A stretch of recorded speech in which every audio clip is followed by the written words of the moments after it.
Hello, Coach Cam. This is Coach Keith, bringing you the introduction to this week's Forex report. And as always, I find something pretty fascinating about financial markets in general and currency markets in particular. Well, over the last couple of weeks, I've been speaking quite a bit about a potentially very worrisome and burgeoning sovereign debt crisis in Italy.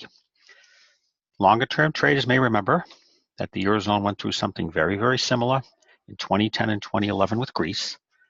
And the debt crisis in Greece was significant enough that it was very disruptive to equity markets and currency markets in Europe, and it spilled over into the US.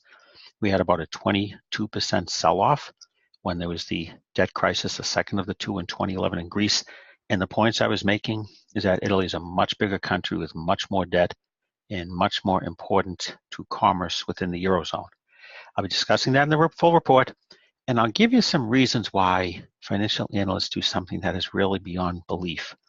They were all touting the dangers of the sovereign debt crisis in Greece on Monday and Tuesday. Monday was Memorial Day, but European markets were trading Monday and Tuesday because they were so worried about a coalition government forming in Italy.